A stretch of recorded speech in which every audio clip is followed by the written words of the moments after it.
Welcome, everyone. Welcome to the Total Truth Show. And here on the Total Truth Show, we want to help you break free from the lies and propaganda of the mainstream media, all the disinformation and misinformation. We want to help you blast through all of that. And my name is Ken Kleinberg, coming to you all the way from the USA, San Diego, California. And I'm Aldwyn Altuney, known as the Media Queen from the Gold Coast in Australia. There is a great awakening happening in the world right now, and you're going to want to come along for the ride. A lot of lies are coming to the surface. There's a lot of awakening happening. And as this awakening is happening, people realize they're being deceived for years. They've been lied to for years around all sorts of things. A lot of people have been blind to what has been going on in the world, and now they're starting to see. They're starting to see things in a different light. Through our show, we want to raise global consciousness to quantum critical mass. And we don't want you just to accept the things that we're saying. That goes for our guests as well. We want you to do the research for yourself. Get out there and start questioning things. Start looking things up. Do the research. We want to pave the way for a new awakened world. And we want you to come along for the ride. So with that, let's get started, you guys. Let's dive into today's episode. Once again, welcome.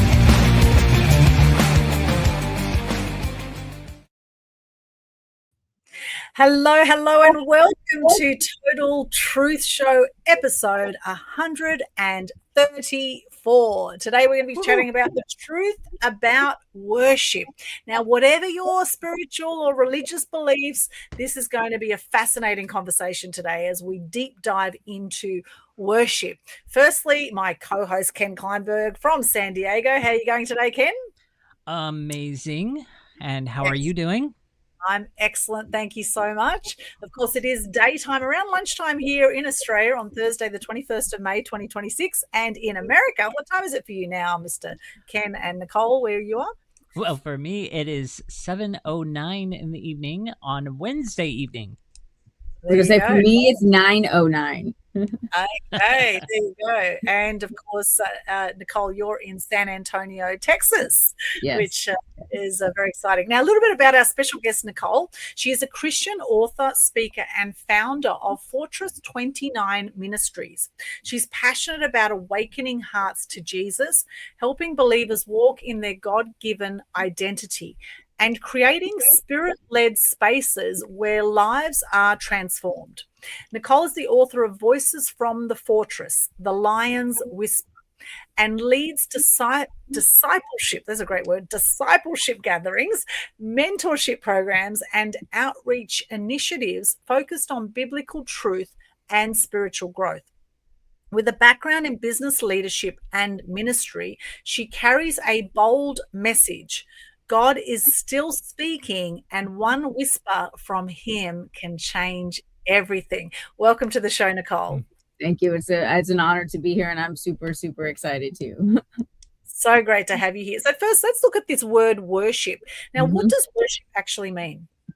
Okay, so I looked it up. So the actual definition, if we look it up in the dictionary, it says worship is the act of showing profound love, adoration, and reverence towards a deity, sacred object, or person of extreme worth. It involves humbling oneself, submitting to a higher power, and dedicating time, energy, or resources to the object of devotion. Now, that's not from the actual Webster's, that's from Google, but that is the definition of worship when you Google it. And so for me, worship, though, can mean multiple different things. And so it's not just singing. It's not just when you go to church and it's a choir. You can worship in multiple different facets. Like you can realize that you're worshiping an idol, or you worship your husband or your kids or your pets or money, or, and it could have a negative connotation. And so it's like, what does worship mean?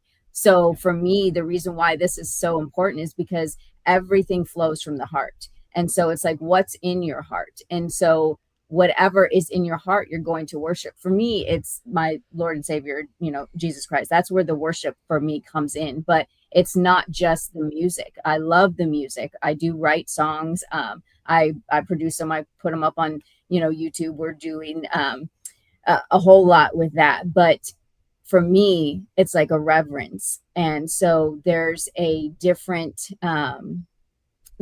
connotation for me when I think of worship, because when we were talking about, well, what do we want to tell the truth on? Because that's why that's why I really love your show, because I did watch a few, like, and there is an awakening going on, and there is absolutely, I think that truth needs to be told. I think that people are not okay with just being placated, and the pulling the wool over people's eyes is no longer going to be acceptable. People are not accepting that. And so it's, for me, worship is huge, because what are you worshiping? What is something that you worship? Because we will be able to tell the desires of your heart if we're looking at what it is that you're worshiping. So I would like to know, what do you guys think, though, as far as what does worship mean to you guys? Sure, Ken. I was going to say, I'll jump in there. So you read in my mind. Worship to me is, so it is very strongly, for me, music oriented, very, very strongly. That is part of my conversation with God. A lot of times when I'm going on a walk, whether it be a short or a longer walk, that's exactly what's playing in my ear is worship music, because I feel like the walks that I have are my deeper, intimate time with God. Even at the gym, like, that's what I'm listening to a lot of times, not all the time. It also depends on what kind of workout I'm doing, because that music is too slow. So on a deeper sense, though, it is literally bowing before my God in reverence, recognizing who he is, recognizing his sovereignty, recognizing his providence, recognizing the almighty creator that he is and the things that he created, recognizing that he is also my savior, he is also my dad, he is also like all of these things. And so worshiping him for that, because he is the almighty creator. So I don't know if that so when you think of worship, you think of God. When you think of worship, that's what you do. You have a peace, and that's absolutely. Okay. Thank you. Very interesting. And immediately what came to mind for me when I saw the topic around worship, I immediately thought of prayer. I thought of praying to a God or a being that you consider, I guess, a higher being. I actually just looked up the etymology of the word worship as well. And did you know the word worship comes from the Old English word, which is weobskype. And this combines weop, meaning worthy, value, or dignity, and skype, which means the state or condition of being. So etymologically, it translates to worthiness or worthship, the act of ascribing worth to something or someone. So your worship actually is, what are you giving worth to? So people could worship their work. They could worship their relationship. They could worship food. They could worship cigarettes, right? They could worship, people could have habits that they worship, but they may not look at it as worship. We've put the word worship with, spirituality or religion. Often worship is linked to that. But actually, what are you putting on a pedestal? Right. What are you giving worth to? And in some way, Dr. John Demartini talks about this. He talks about whenever we put someone on a pedestal, we're actually putting ourselves down. Right. Whereas and it's interesting because some people say God is within all of us, right? And this is, something put out, God is within all of us, yet we pray to God often, right? Or we pray to, whatever you're praying to, whatever your religious or spiritual beliefs are. So let's talk about that. If God is within all of us, why are we praying to God? What are your thoughts on that, Nicole? Well, truthfully, there's so my thought on prayer though has drastically changed lately, but because when when you think of prayer, you think of a lot of people are saying, oh God, please help me, or please do this, and this. But what I believe is he's already done it. He already did it then, so it's already ours. So it is within us. And so we should be absolutely looking inward and seeing what's already ours and then working and living our way outward because it's already ours. He says it. And that's what he says. So when prayer should be first, I guess my prayer has changed because I start out being grateful. And that's where my worship has come in because I worship the fact that my prayers are like, God, thank you so very much for everything that I have, the breath in my lungs. And so my mindset has shifted as far as prayer. So prayer is no longer, oh, I need, or please this, please that. And he's like, I've already done it all.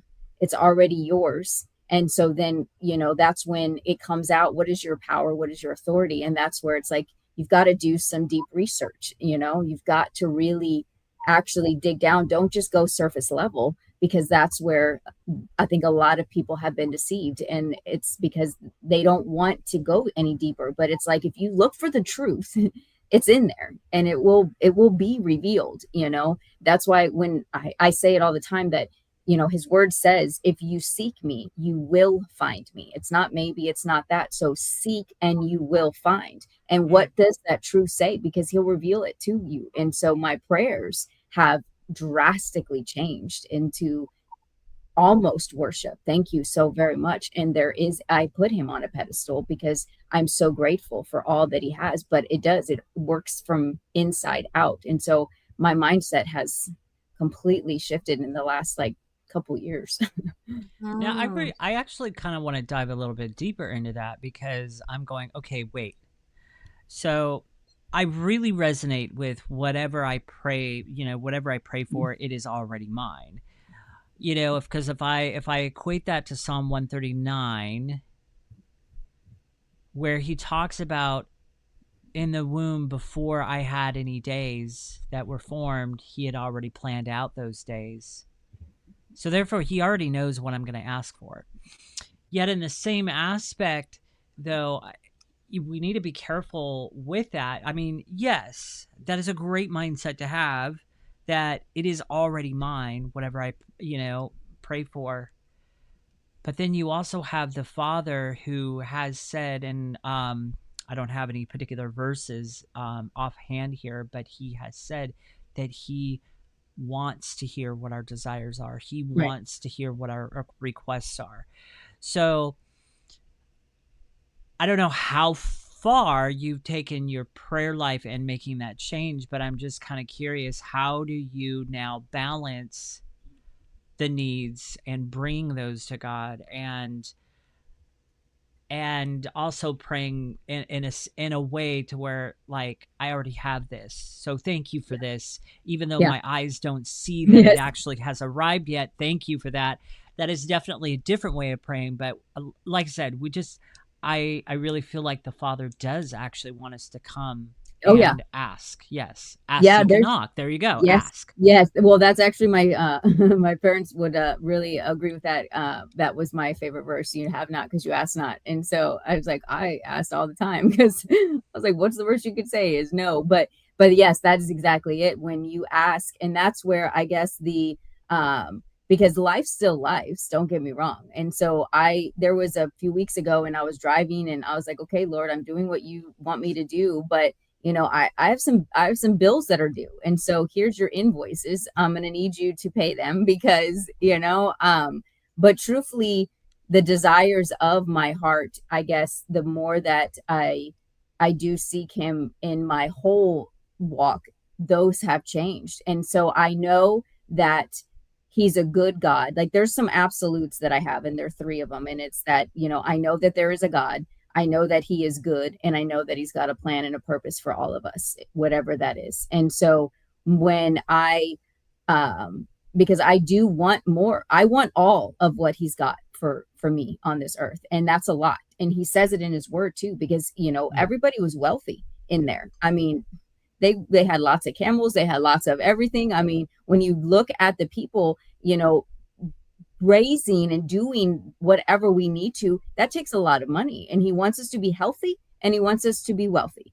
And that's a fact. And so, but then what is my, and then it goes back to the worship. What am I worshiping? Am I worshiping the money that I'm needing, or am I worshiping the God that's going to give me that? Because I know that I need it in order to fulfill his purpose for me on this earth. And so that's been the biggest paradigm shift for me, is that it's really truly just shifted everything. Like that it's changed everything, because I'm seeking what he wants for me, but I know that he wants good for me, and I know that he wants big, and I know that he wants big for all of us. And so it's like, but was I, so I joked the reason why you haven't let me win the lottery, Lord, is because you know that I'd probably just want to go and get a land out in the middle of nowhere and not deal with people.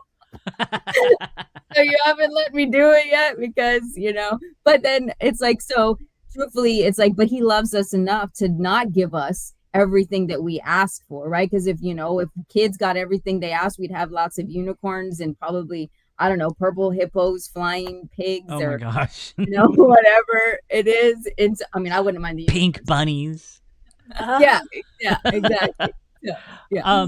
You know, the other thing though, especially around money, I love the point you made. You know, it's just like we got to make sure money doesn't become an idol. However, I think that message has been so twisted around in the church today, and it's made people so afraid of money. And it's been recently in a journey that I've been on, you know, it's just like, I've just been on this journey to change my money mindset, more on the abundance aspect of it rather than poverty.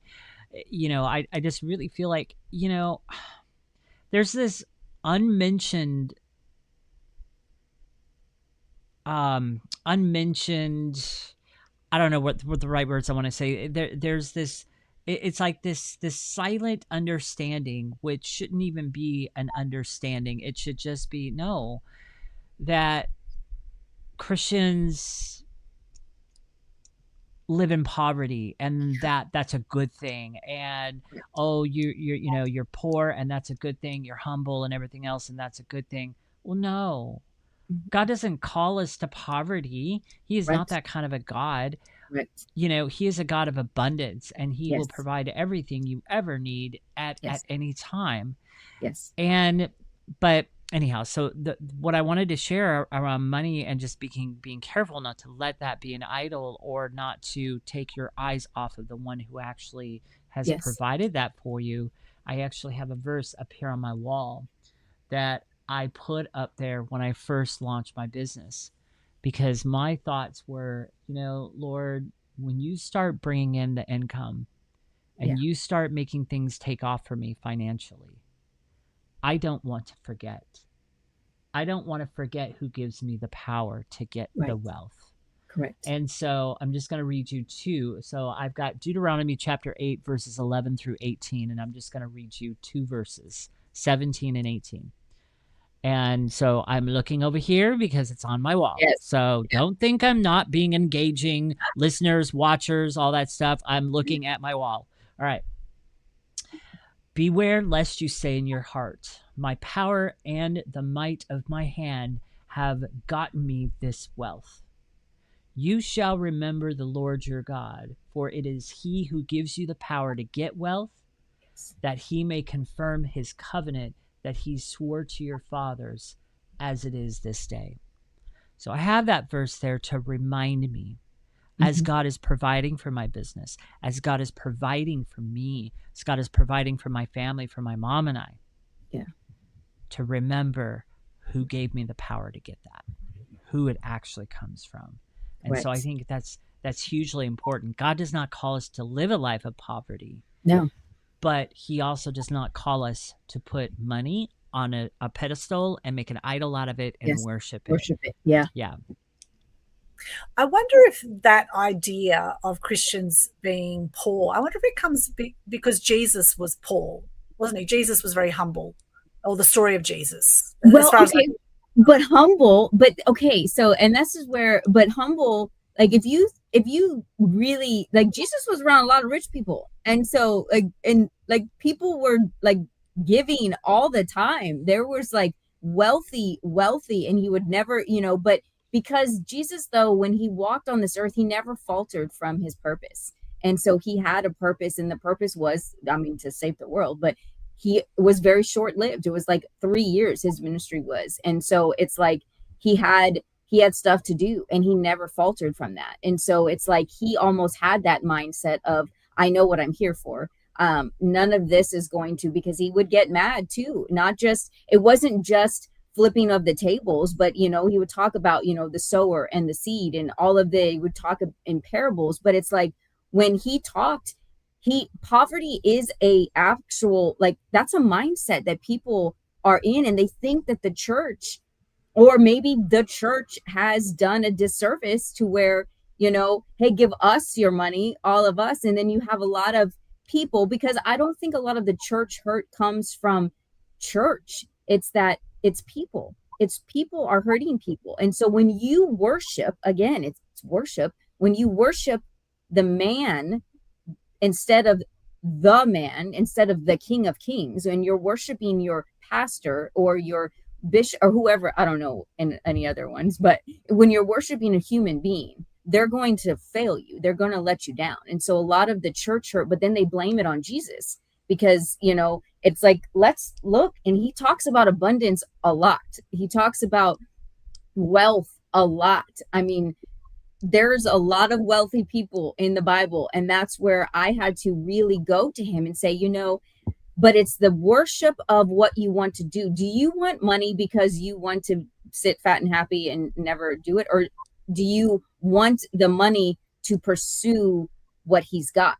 Because I know that I've got a whole lot that I want to do for the kingdom, and I want to go take some ground, and I want to make advancements, and that's going to take a lot of money. So I'm like, open up the windows. And that's what I tell him every single day. I am ready now for you to open up the windows of heaven. I will be a good steward. I am not worshiping the money. I am worshiping you. So just let it flow through me, whatever it is. Like the what is it? The woman with the widow, when she had the oil and she was pouring into the vessels. And so she had a debt. And, he came and he told her, go borrow a whole bunch of vessels, empty vessels, from all your neighbors. Go borrow as many as you can.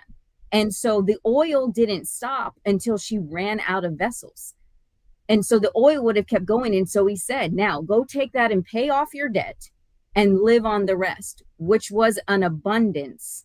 And so I think the mindset, though, is because people have worshiped money so often. And then they see that the church there's a lot of human people that are flawed and have done a lot of bad things with the money that has been given, and they haven't been good stewards. And so truthfully, the truth behind that, I think, is honestly that people are flawed, and there's been a lot of mistakes, and it's been, there's a lot of hurt. But I honestly think too, truthfully, that there's a lot of truth that's being revealed, and those people are coming out of that, and people are going to be like, I'm radically sold out for Jesus. I know where but I had to go through a lot. I had to go through a lot of pain. I had to go through a lot of hurt in order to get there. But the worship from my heart there's nothing that can shake that. And so that's what I think, and that's what I hope and pray when people meet, is that they meet more authentic, actual Christ followers, because what people are looking at as Christ, they don't want to follow that Christ, but that's not Jesus. The Jesus that they're not wanting to follow isn't even what Jesus was teaching. And so I think that we're about to see a real move of actual Jesus teaching, and that is healthy and wealthy, and period. I want to make some distinctions here. So there's there's one particular subject that I want to dive into around this money thing, but I also want to make it very, very clear to our listeners and watchers today. We are not trying to speak a prosperity gospel. No. That is also not biblical, and it is not what God teaches. Right.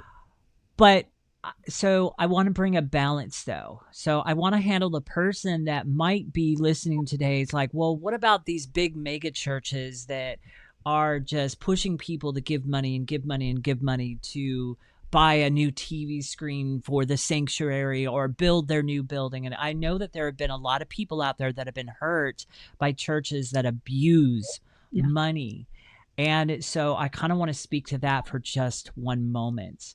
So number one, do I support that? No, I don't. Churches that do it wrong like that and just push people and push people, give. Oh, God, God is not going to bless you if you don't give this amount. All those messages that are out there, that is not the gospel, people. Sorry. That's and I'm sorry if you've been hurt or been a part of that. That's not right. Now, I do support churches that are asking for money, like and passing by the offering plate and different things like that, because there are legitimate needs. Like, for example, my own church, right? My own church went through a major period of struggling, and we almost closed down because we could not sustain anymore. Almost did. God rescued us. One of the things that we had to start doing again is passing a plate and different things like that. We had to make some changes. And I think in that aspect, asking for money, being transparent with the budget, letting people know here's where we stand. We're still $1,100 underneath our budget and different things like that. We need people to give, in that aspect. That is not wrong. That's the right way to do it, you guys.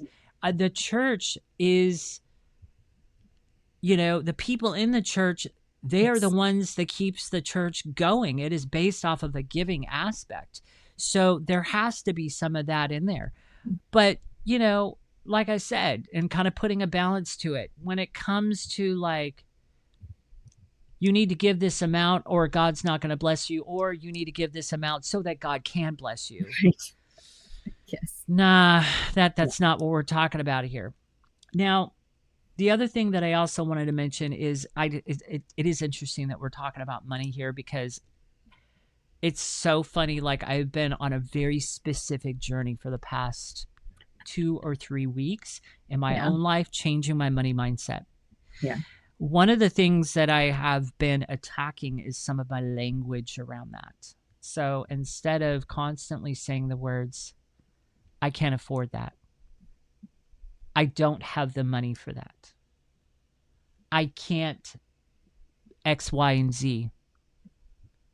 Instead of saying that, one of the things that I have come across, and I've came across 2 people now that have told me the same question. Instead of saying I can't, how about we switch that? Because I can't, as Robert Kiyosaki, I think is how you pronounce his last name, as he says, I can't afford that, literally shuts the brain down.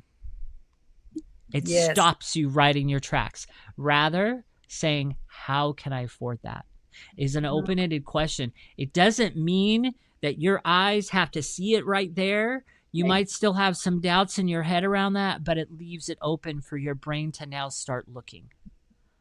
And so I don't know why, but I just wanted to share that. Okay. Aldwyn, you're probably begging to say all kinds of stuff, so go for it. I am. Oh my gosh, you've both shared so much gold so far. Thank you so much for that. And thank you to those also who are joining us live right now on Facebook, LinkedIn, YouTube. Hello. Great to see people have been popping in and out. I've been seeing there. So let us know if you're joining us live.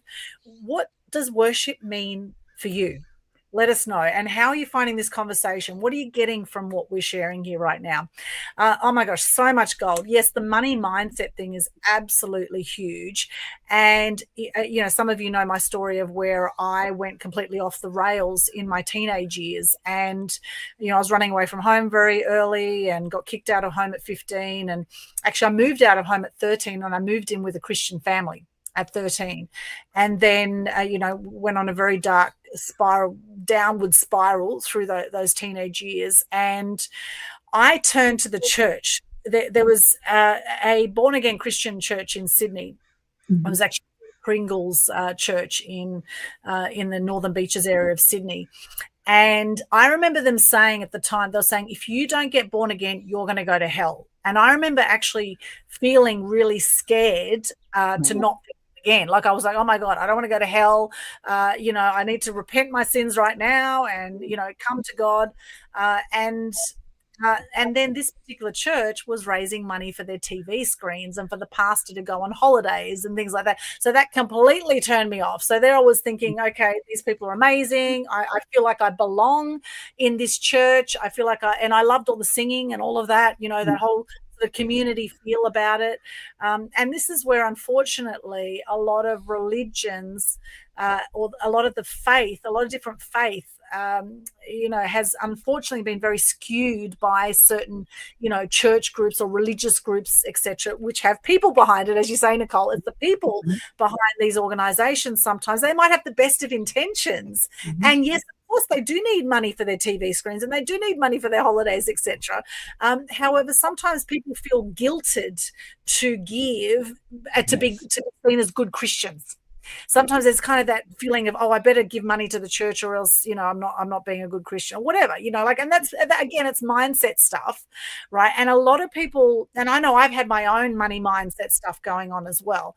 And, what came to me, of course, and a lot of you would know this, is the, the saying of the phrase. Now, this phrase, I just did a bit of research in the background. The love of money is the root of all evil is a misquote, apparently, from 1 Timothy 6:10. Yes. It's a misquote from the Bible. The original text actually states, for the love of money is a root of all kinds of evil. Apparently. Notice the word a. A root. A root. Not the root. A root. A root of all kinds of evil. It warns that an obsessive desire for wealth, not money itself, drives corruption and grief. So it's an obsessive desire for wealth, not money itself, drives corruption and grief. Now, it's interesting because there's certain elites that we know out there. They're very wealthy, very wealthy. A lot of people that control the financial institutions and money, etc., and even the weapons that we're seeing right now. There's always like big, behind what's going on in the world, right? A lot of these people I would consider incredibly evil beings. I would say not even human beings. I think they're actually like other entities, some of these people. Like we have some very dark forces in some very high places in the world. And people are very aware of this now. They're becoming, and if they're not aware, then they're probably living under a rock and they probably better go get their booster shot ASAP because, there's no hope for you. There's no hope. There's no hope. However, I send you love regardless because everyone's in their own place and everyone's doing the best they can with what they know. As the next, the next viruses, I just heard on the news today, there's an Ebola virus going across Africa right now, and they're working on the next vaccine to curb this next virus that's coming up, and the handy virus, and oh my God, it's really quite amusing to see what's going on. It's like, are people really buying this? And actually, amazingly, I have actually seen the odd person, 1 or 2 people walking around with masks. I'm like, do you not suffocating yourself with that mask on? You know what I think? When I see somebody wearing a mask nowadays, number one, they literally stick out like a sore thumb. I'm sorry, people, but yeah, sorry, you stick out like a sore thumb. And number two, the first thought in my mind is, you're still watching CNN. Yeah, right. That's right. So anyway, we digress just slightly. However, back to the point about money. So with some of these very evil people running the world at the moment, or running our version of reality, we must remember we are spiritual beings having a human experience. We are here for a flash. We're like here for a flash. If you look at eternity, we're here for this short amount of time. And in the overall scheme of things, yes, having stuff around you, like I love all my bits and pieces. I love all my my love hearts and my creature comforts. And recently I bought some pulse electromagnetic field devices, and I've been really loving those and shifting my frequency with these devices. And like I love all these little bits and pieces. And I know that at the end of the day, we can't take any of it with us. My darling mother, my beautiful darling mother, all her life, she's loved all the bits and pieces, her jewelry, her scarves, her clothes, her shoes. She had a fall 1.5 years ago. As some of you know, she can no longer walk. She is now in a nursing home, which looks like a hospital. Okay. And she cannot access any of all these beautiful things that she has collected her whole life. She cannot even see them. She's 82 years of age with dementia, cannot walk, and she's the most beautiful human being. And none of that matters at this stage in her life. She cannot appreciate any of those things right now. What really matters when you're in the final stages of life in this existence is our experiences, is our connections, is those moments, these beautiful moments that we have when we connect heart to heart. These moments is what really matters. And when we say wealth, right now, money can buy certain experiences, sure. You know, they say money can't buy love. Well, you know, it'll buy you sex and it might seem like you're buying love. However, just do your due diligence there, because a lot of people are getting ripped off with the online dating. A lot of people are getting ripped off big time with all sorts of scammers around there that are touting love and are actually out for your money, right? And so there can be this collapse there. What are you worshiping? Right? What are you worshiping? And when we say wealth, like I consider wealth, I consider my health is my wealth. I consider my relationships are my wealth. I consider having a safe place to live with a roof over my head where I actually feel safe. I consider that wealth. I consider having beautiful animals around me. I consider hearing the birds chirping. That is wealth for me. That is abundance. And one thing I love to say is money comes to me easily and abundantly. Money comes to me easily and abundantly. And to be grateful for the money I have in my life, to be able to have certain experiences, to be able to travel, to be able to connect with you like this. If we didn't have money, we didn't have computers, if we didn't have this software that we've purchased, right? If we didn't have that, we wouldn't be able to reach you right now. So I'm grateful for that. I'm grateful for my Wi-Fi. I'm great. And coming back to worship to me is about gratitude. And it's about what are you appreciating in your life that is abundant for you, that is wealthy for you, and noticing those thoughts in your head. I love, Ken, that you're very being conscious of, I don't have the money, I can't afford it. So many people say that kind of stuff, and they're, you know, and it's interesting, and they're not even conscious that they're saying it. The fact that you're conscious of it is beautiful, because then you can say, well, how can I afford that? Or how can I do this? Or how can I, is then open to possibility. If you say I can't, you are cutting yourself down before you even start. And so really, I do believe that God, whatever you consider God to be, universal intelligence, we have an abundance of wealth on the planet. We just have an issue with the distribution of that wealth on the planet. And unfortunately, we've collapsed some of these evil elites that control a lot of the money. Unfortunately, we've collapsed that. And I know some of my money mindsets has been like, oh, if I have lots of money, I'm going to be like those evil elites. And I don't want to be like those evil elites. I don't want to be like a sociopath and psychopath, you know, like the elites. If I have lots of money, maybe I'll become like that. Well, I know that's not true, because I also know there's a lot of very wealthy people who are doing some amazing things for the planet. And a lot of them actually are Christians, believe it or not. A lot of them have very strong faith. And I know lots of wealthy Christians that do so much to give back and to make the world a better place. And I love the fact with a lot of the churches, they have things like food bank. There's so many of the churches are so generous. They give so much to the poor and to the homeless. And, you know, it's the churches often, or the people behind the good people behind the churches, right? The people, you know, that do so much good for the planet as well. Well, but that's exactly it. Like exactly like you said, though, it's the worship of who sits on the mantle of your heart, because out of the heart flows everything from life. And so what are you worshiping? Are you worshiping that? Like, I love how you said money comes in, and that's what I'm like, yeah, I know. I know who my creator is. I know that he's going to give me anything and everything that I need to fulfill my purpose. My only job is to continuously just do whatever he tells me to do. And so the calmness comes in when we realize that we are here for a very short time. But yeah, we have a lot of stuff to do in this very short time. But the stuff that we are so focused on, and if we could just, and that's where the heart behind everything I do, I love it, creating the experiences, because when you experience, so for me, when I experienced the Holy Spirit for the first time in my entire life, It literally changed everything. You can't live though from experience to experience. You've got to then learn. You've got to go to school. You've got to, anything that you don't know, you've got to. So my worship has then become knowledge of him. And I was sitting, and it was, so he brought me to a scripture, and it said that the fragrance is the knowledge of him. And so I was like, oh, that's so beautiful, sitting there at my kitchen table. And it's like, we should be worshiping the one who deserves to be worshiped, because within that, if we can continuously let ourselves get out of the way, because there is a lot of evil in the world, whether people want to admit it or not. And that's sad. And it really is, because yes, it looks like you live under a rock if you don't know what's going on. I choose to just not watch the news anymore. People are like, do you know what's going on? I'm like, nope. Like, no, I'm good. But it's the fact that it's like, I know that we have a lot to accomplish, because, and I know that, again, it's like, it doesn't go back to the money. It has to go back to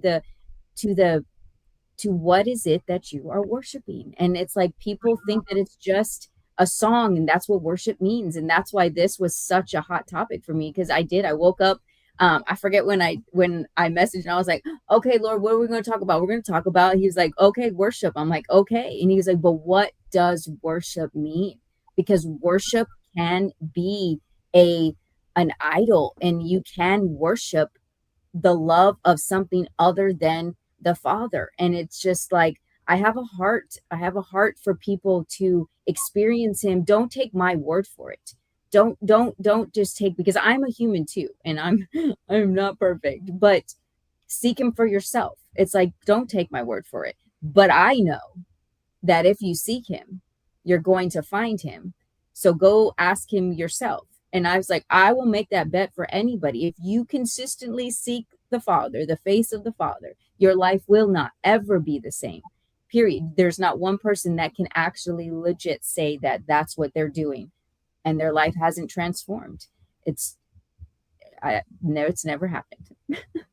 Wow. Yes. Oh, so much gold. I love it. And, money is energy at the end of the day. It's an exchange of energy, right? It's a tool. Like back in the old days, people used to barter, right? They would barter. I'll give you some eggs if you give me some rice or whatever, right? And it's almost like now we're almost going back to that now, because now we're going to this cashless society that evil elites are pushing, right? This digital IDs, cashless society, which, by the way, digital IDs can get hacked and have been hacked. So there's nothing safe about going digital with everything. However, anyway, that's a whole other topic again.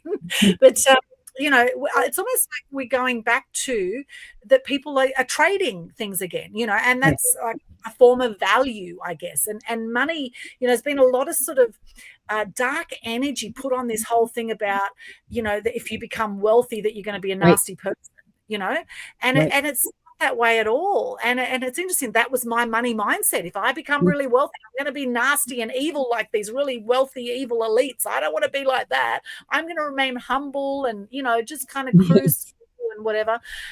However, really, it's all about energy. And, energy and emotion, emotion, energy and motion. Where are you putting your emotion? And it's interesting, let's just talk about sex for a moment. Let's just flip here, because something I've been very curious about is BDSM. Okay. People worship dominatrixes or doms, they worship these people and they pay them a lot of money to worship them. And I find that absolutely fascinating. People will pay a hell of a lot of money to be spanked and to be, kicked around. And it's like, what the hell is going on there? Like, what is that all about? Can someone broken people, like, right? Like hurt people.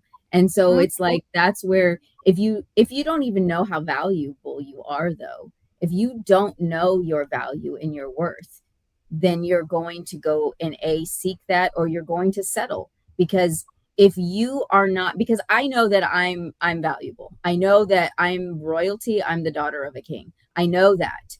But if I didn't know that, my life looked way different. But if we had a society that had that taught value. It's not just women, it's, you know, it's men too, because there's a lot of men that are not valued either, or don't know their value, don't know their worth. Or you've got the over ones where it's like they're all macho and, you know, they have it all. But it's like, I think it all comes down to your value and your worth. What do you believe about yourself?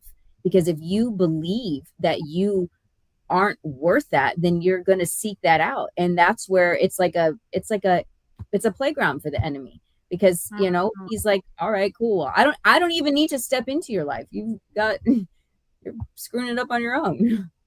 It's a vicious circle. Now, there's one thing about being playful with sex, and it has been a while for me, I must say. And I find that the more I am confident within myself, the less I feel that I need a partner.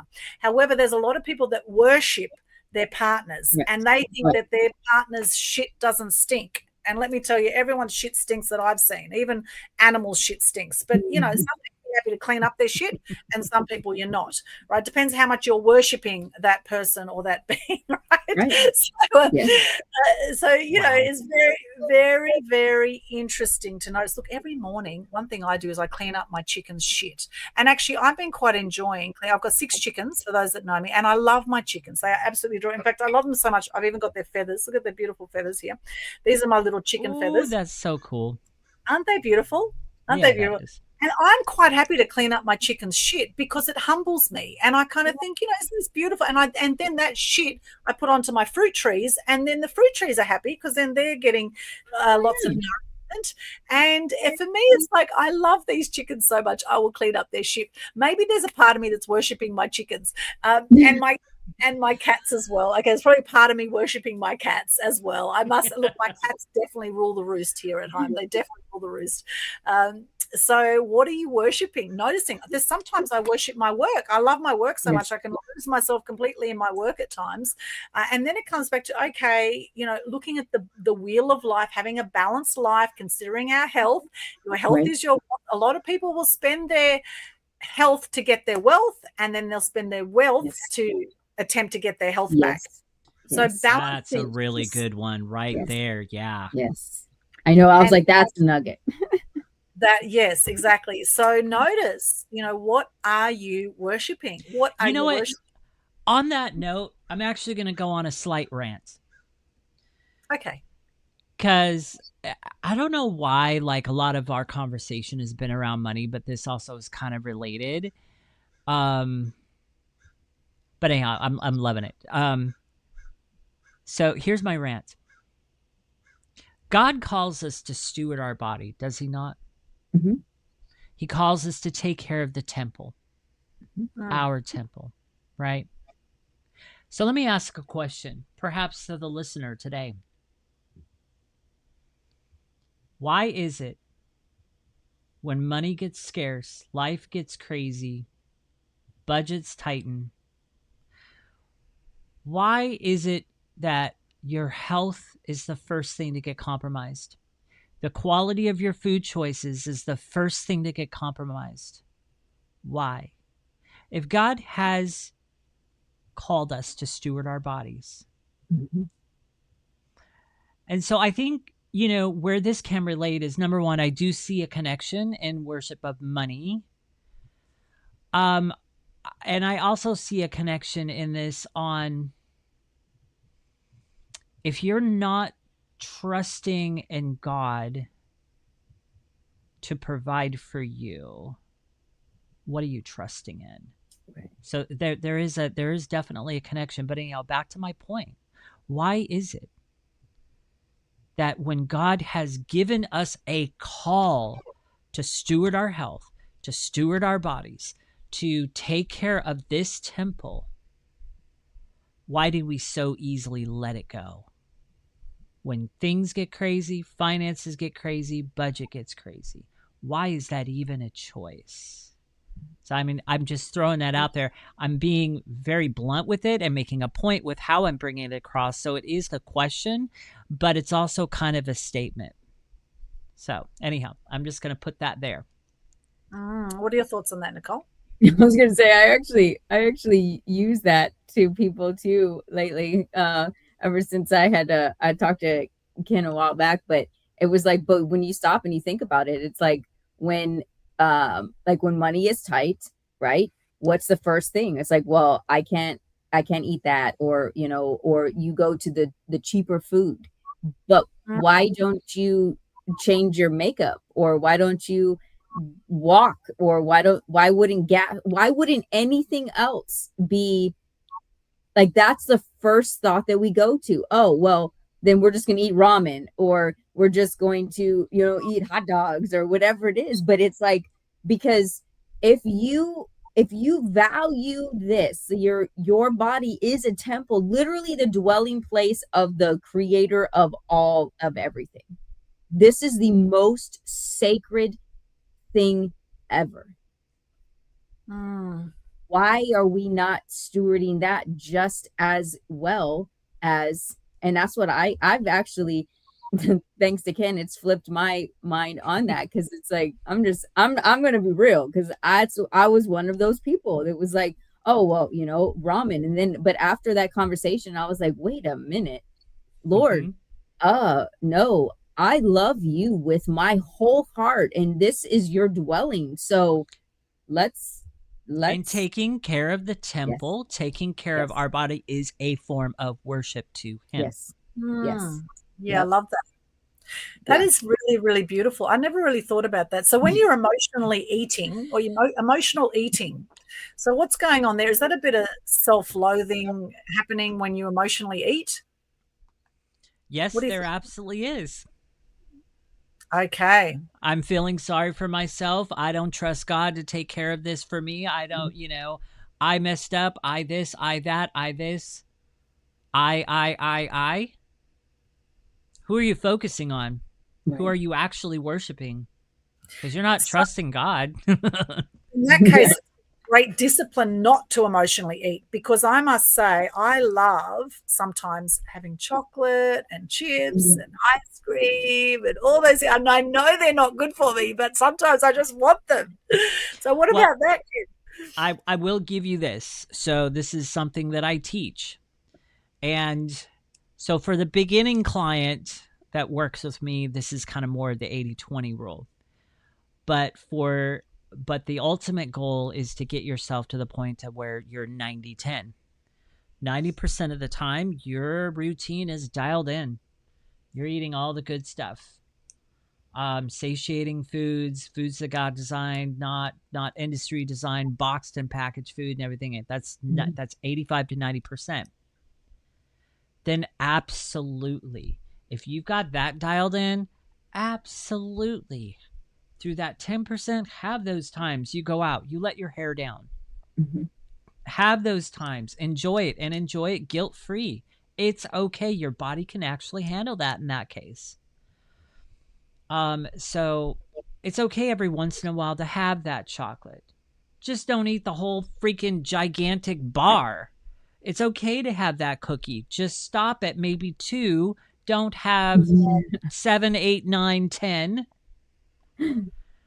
And at least try to find the better kind of cookie. Because I just recently found out what's in the middle of Oreos, and that white stuff is not what everybody thinks it is. It is absolutely, I saw a reel on it on Instagram, and I was just like, are you kidding me? I mean, I knew Oreos were bad for you in the first place. And I knew that there was a bunch of not good stuff. It's not even anywhere close to anything that food. That white stuff that's in the middle of an Oreo, yeah, it's cancer causing. It's all the things. There's chemicals in there. There is a whole bunch of, there's nothing that has to do with food in that white. So, I mean, all of that to say, at least choose some better options. Like, for example, we've got ice cream in our fridge and our freezer. It's actually a brand called Ice Cream for Bears. Comes in a little tiny thing. It's about that big. It's not a big giant ice cream tub. It is a little on the pricier end. But let me tell you, the ingredients that are in there are all wholesome ingredients, not one chemical, not one so-called natural flavor, none of it. You've got egg yolks, you've got natural flavors, and their mint and chip is unlike any other mint and chip you've ever had. It actually tastes like fresh I was like, peppermint. What's it called? Because I'm Googling it right now. Ice cream for bears. You can find it at Sprouts, and there's another one that holds it. Nobody else has it right now. Mainly the stores that the chain of stores that have it is Sprouts, and I think Whole Foods has recently gotten it.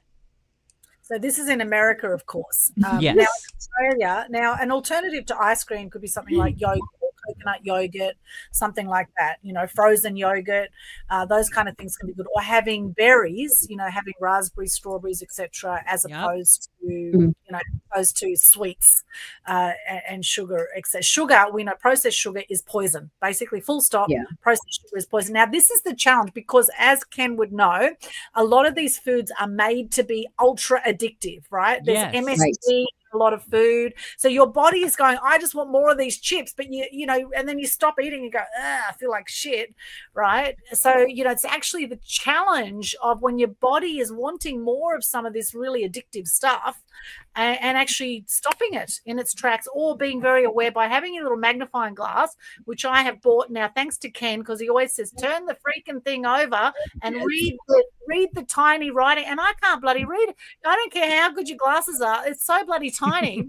Yeah. So take this with you. Read and if it's got 3 numbers on there, it's generally not good, right, Ken? Yeah. I mean, yeah, read it. Look at the front. Look at what they're trying to sell you on the front. Turn it over and look at what the actual reality is. Most of the time, if it's boxed or packaged, I'm going to tell you, the ingredient list does not match what they're showing on the front. And it's like that stuff is not food. A lot of food packaging has cricket powder in, actually real crickets that they crush up and put inside a lot of food as well. So it's really quite insane. I will, since we're on this show, I will take it a step further, Aldwyn. So what a lot of people do not know, and there might be some listeners here that just can't wrap their head around this, that it will probably cause some cognitive dissonance for some people.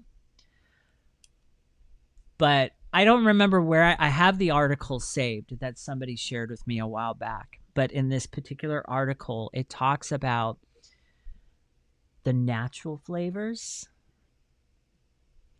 the natural, whatever, they're natural flavors. And then there's I think there's natural ingredients.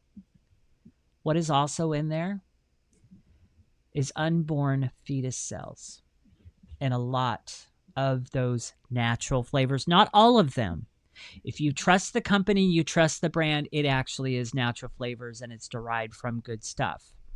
But in a lot of the mainstream big food stuff, those natural flavors for a specific addiction and specific flavor that they are going after, which produces addiction to their food, they are putting unborn fetus cells in those natural flavors.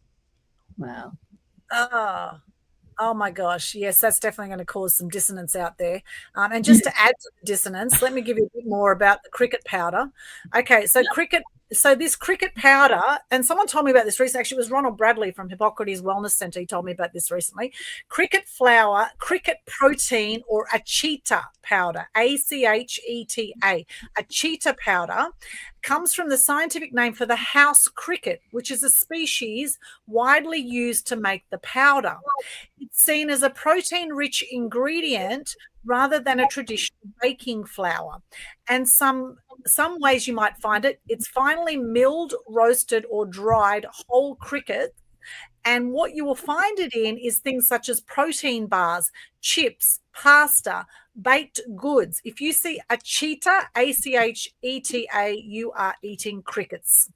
Insects, crickets. I have no idea. They think it's high protein, good for you, natural. Oh, yes, it's natural. It's an insect. It's a natural insect. I wonder if they put natural cockroaches in any of the food. That probably happens as well. But anyway, let's not go down that rabbit hole right now. I will throw this one more thing out before we recircle back in on worship. So I am going to throw this out here. I'm just going to ask the question. You've got companies like McDonald's out there that claim 1 billion served per day. I want you to just let that number sink in there for a minute as you just think about that. Wow. Do we actually have the stability of that many cows to provide that for people? In addition to that, now multiply that by all the other fast food chains that serve burgers. What is actually in those burgers? Here's one more thing that I'll say too. I read a while back that I think it's the phrase all beef. So we think all beef means all beef. All beef. It's actually a company name.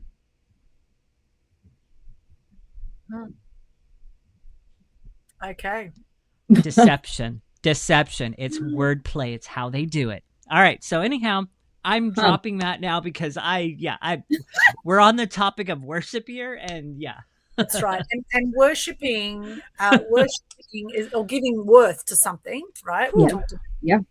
So having self-worth is really, really important. And then there's a difference between ego and confidence. Correct. Okay? And I look at Jesus and I think if we could be like Jesus, where he was, on the cross and he said, forgive them, they know not what they do, right? If we could be like that through our lives, that no matter what crap was going on around us, that we could walk with peace and power through life, like in the Karate Kid, right? That final move in the Karate Kid, that was peaceful and it was powerful. And I think it was in slow-mo.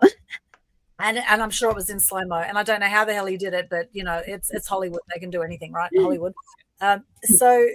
Yeah, fascinating. So what could you do to bring some more self-love into your life, to respect the temple of God, right?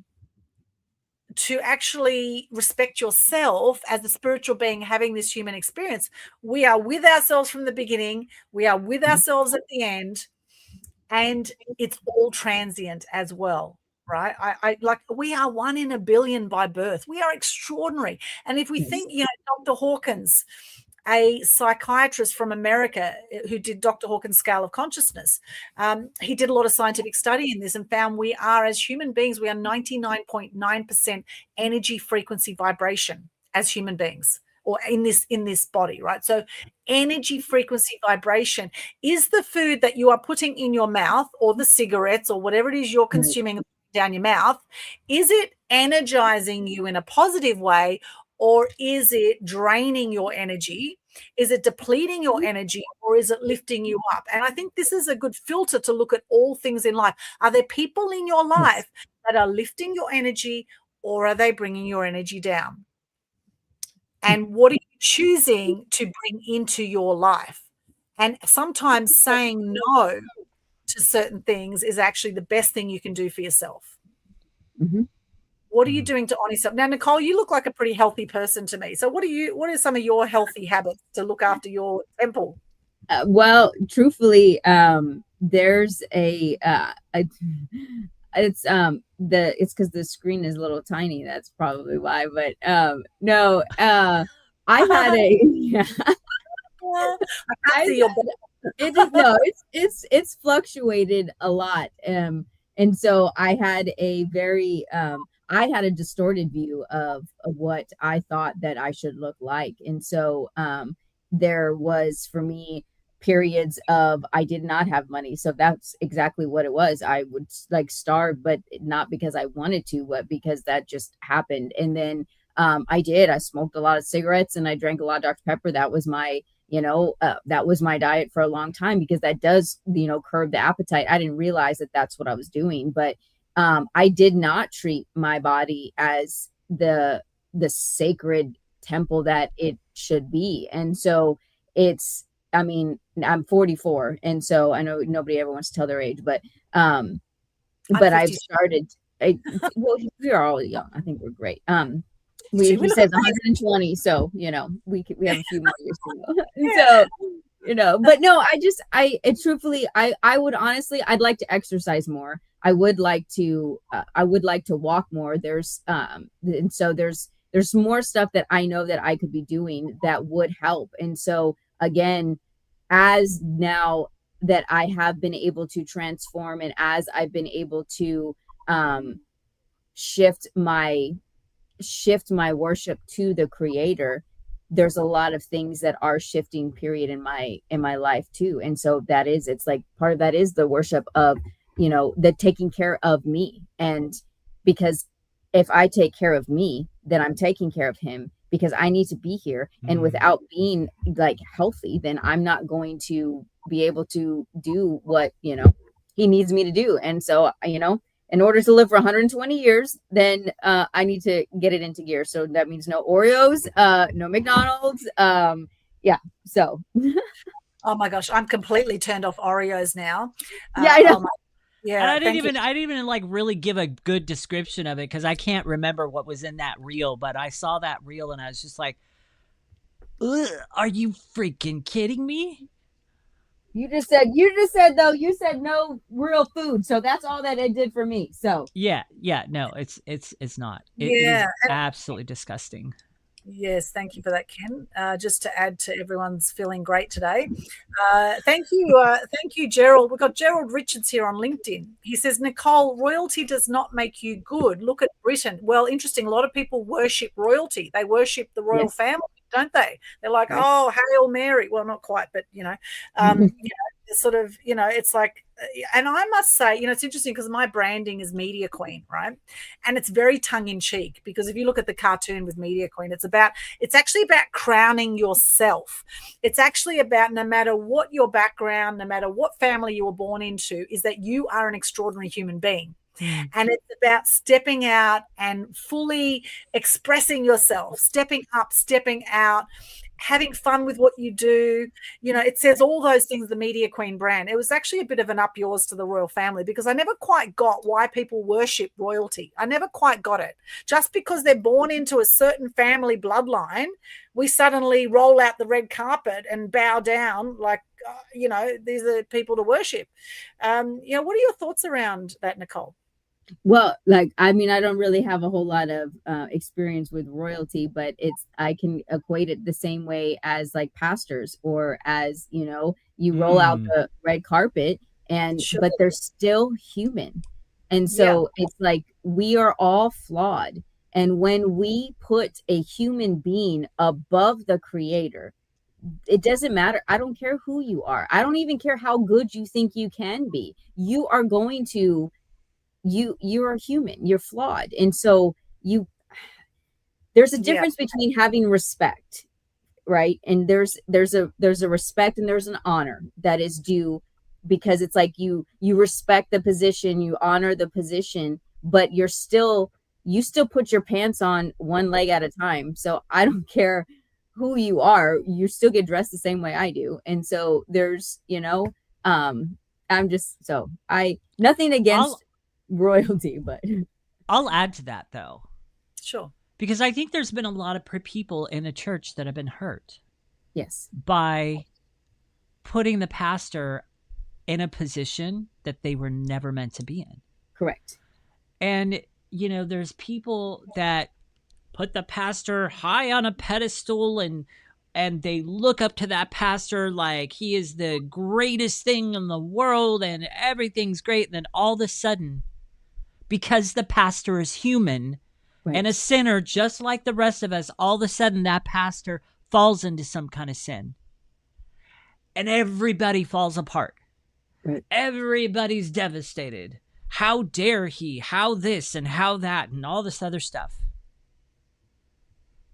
The pastor is no different than you. It shouldn't surprise you that he fell. Right. He is a sinner like you.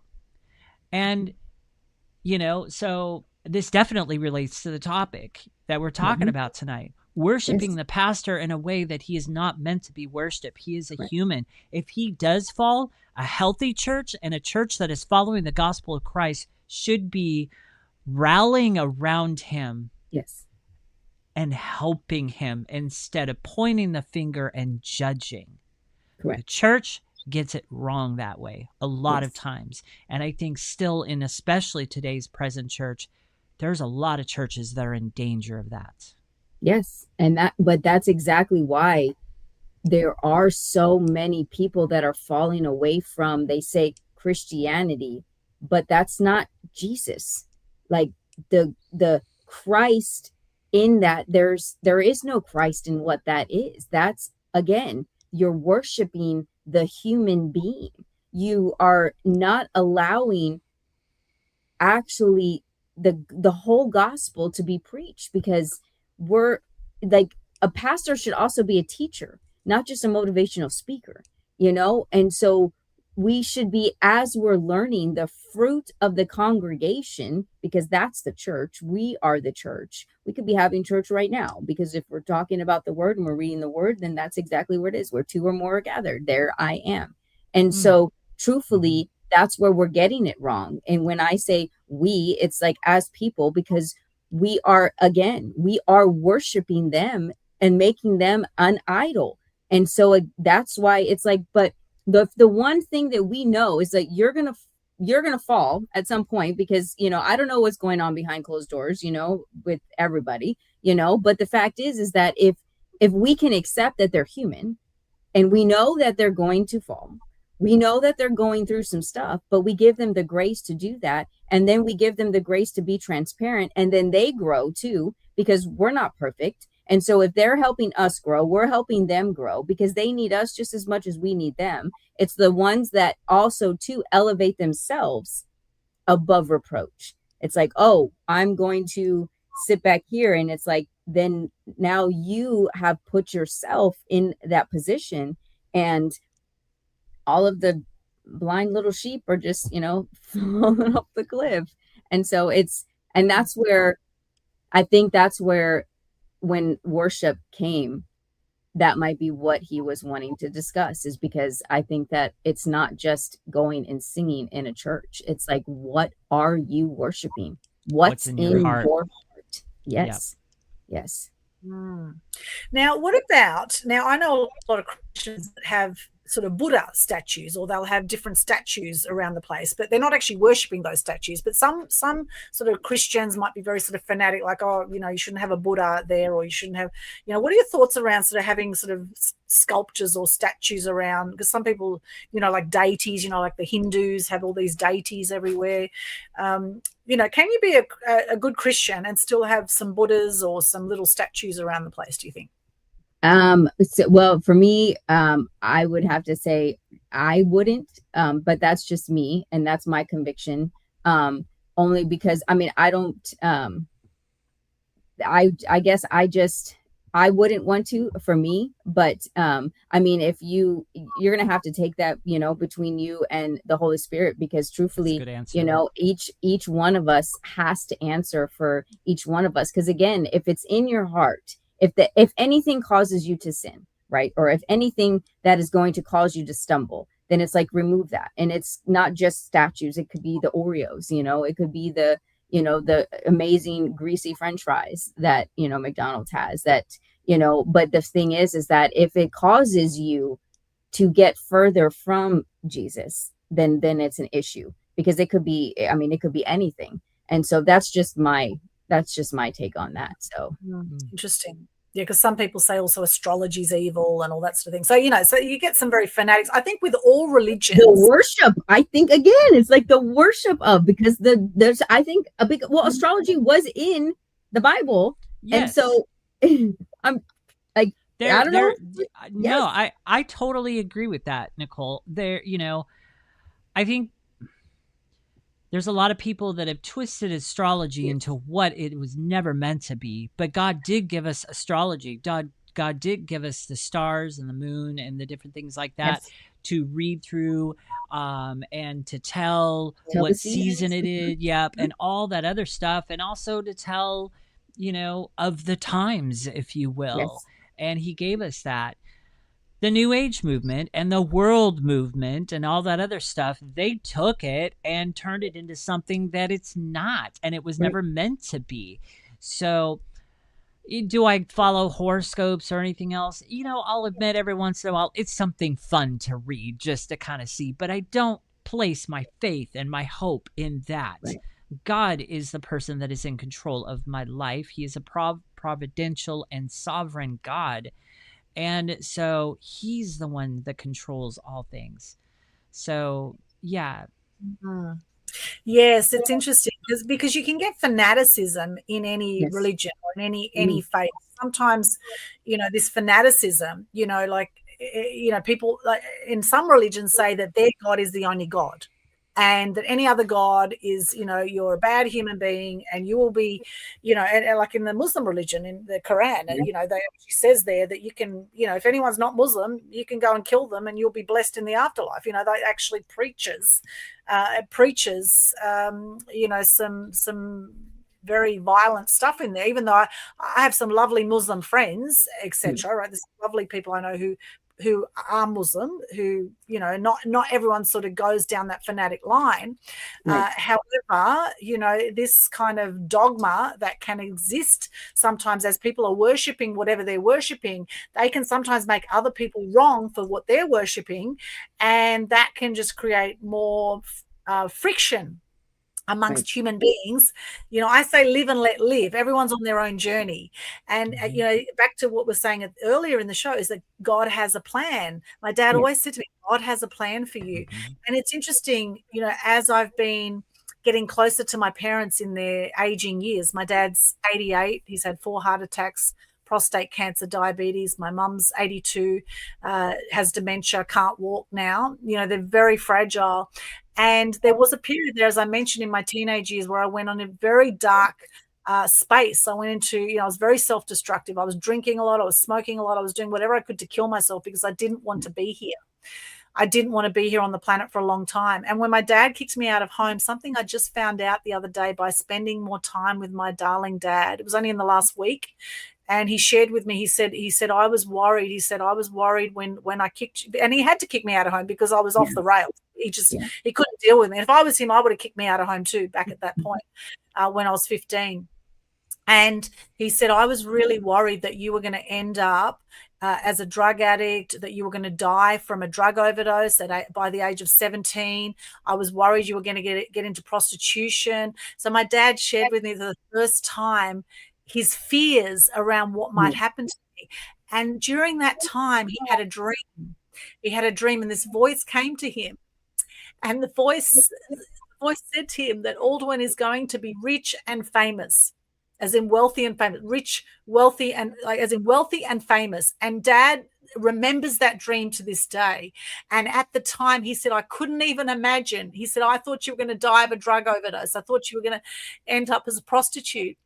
And this little voice came in and he said, look at you now, Aldwyn. He said, look at you now. He said, God has a plan for you.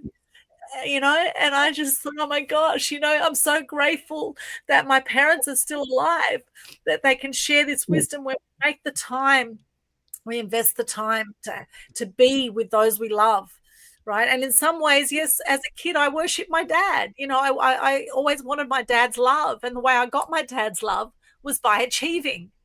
So I've gone through my 52 years on the planet, and I've been this massive high achiever, to earn my dad's love subconsciously, right?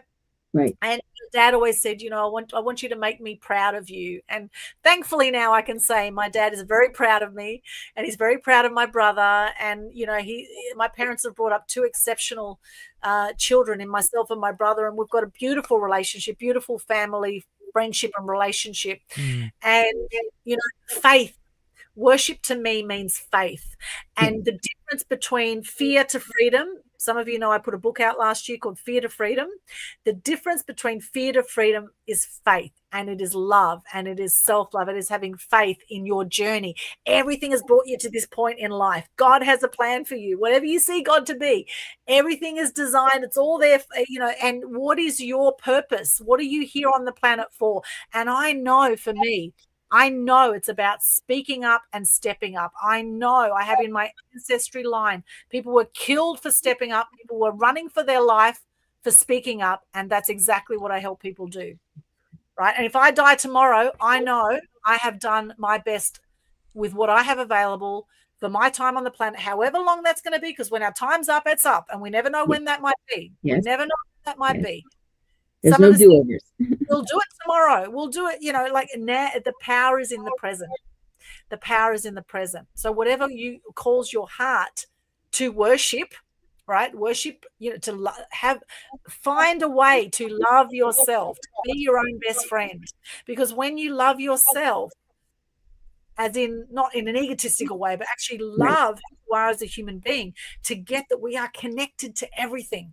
We are connected to everything. If you look at the cosmos, like the stars, the world is 70% water. We are 70% water. We are so connected, right? And the more we can tap into that or tune into that with our faith, with our worship, whatever it is, tapping into that, more peace we will have. And I believe the more power we will have to live a fantastic life, regardless of the evil forces out there, or regardless of darkness out there, to live your best life, to be on purpose, to do what you are here to do in the short time we have on the planet, whatever that is for you. The more we tap into that, we have the faith, tap into that and follow that, pursue that, take action on that, the better your life will be, I believe, regardless of what curveballs life throws your way. So that was a bit of a rant there. But anyway, we are about to wrap up the show here. And thank you for listening to that. I think that's very important to get that God has a plan for you, just as my dad said, just as you said at the beginning of the show. Now, we are about to wrap up, Nicole. So final thoughts on our topic here, the truth about worship. So I just encourage people to really, truly seek your heart. And what is it that you are worshiping? What is it that you're elevating? Is it, something that's good or something that's bad? Does it bring you further along, or is it hindering you? And if so, really evaluate what it is. And so and don't lie to yourself. Like, if you want to sit there and sit by yourself, it's like, just be honest, because the truth is that you look at your life, you will see exactly what it is that you're worshiping. And so I worship, my Lord and Savior, Jesus Christ. And so that's who I love him with my whole heart. Yeah, beautiful. I love that, Nicole. And how can people connect with you? Facebook is probably the best way to, Nicole Charles. I have a link tree that's there, but that link is on Facebook. Facebook is just basically the easiest way to get a hold of me. And so then everything, of course, if you want to look up Fortress 29 Ministries, you can reach me out on there. We've got a website. So other than that, that would be probably the best way if they have many more questions. Beautiful. Thank you, Nicole. And we have your quote up there on the screen. So could you share that with us for those on audio, please? Yes. No. So it's Romans 11:36. And so it's from him, through him, to him are all things, forever and ever. Amen. And it's like, for me, that's how I do. I live my life, because it's all about Jesus. Everything comes back to him. It's all about him. And truthfully, that's how I live every single second of my life. Beautiful. Thank you so much, Nicole. What a blessing it's been having you on the show today. Yeah. Thank you for being our guest. Absolutely. We'll go to Ken now. Ken, how can people connect with you, my friend? All right. Well, you can definitely connect with me by going to www.masteryweightloss.com/connect and giving Aldwyn a second to pull that up here. It's coming up. Did you lose it in the thingy there? It is. There it is. www.masteryweightloss.com/connect. That is my custom-made connect page. It's very simple. There's 4 buttons on that page, 4 different ways you can connect with me. So you probably picked up on today's episode that I am a health coach of some sorts. So I've dropped 62.5 pounds. I've kept it off for 7+ years now, all without a diet, having that be sustainable. And so right now, I'm actually giving away my 3 secrets to not only help you lose weight, but also to feel energized and get healthy without starving or dieting. In just 3 one-on-one sessions with me, I expose the 3 biggest lies that are keeping people sick, stuck, and overweight, because that's how that industry makes money. And I show them how they can fuel their body God's way and finally break free keep the weight off for life once they've lost it sustainably without a diet. And so that is what I call my mini educational boot camp. It is the flagship of everything that I do. And it's got a global client base, all the things. And so to join that mini educational boot camp, you can go to that link right there, www.masteryweightloss.com/connect. First button on the list is to join that boot camp. Very reasonably priced. You're going to get a lot out of that.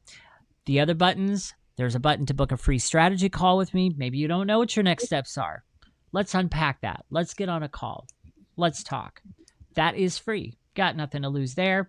Then there's a button to subscribe to my YouTube channel. There's also a button on there to find me on Facebook. So that is how you can connect with me. My quote for today is by A.W. Tozer, and it is, "Worship is not something we do for an hour on Sunday. It is a lifestyle, the offering of our whole selves to God," by A.W. Tozer. Beautiful. Thank you so much, Ken. 134 episodes almost wrapped up. For those who want to connect with me, here we go. My link is there, linktree/Aldwyn, linktr.ee/Aldwyn. You will find everything there. We have 5 top tips to get TV exposure. Yes, there are some great people in the media.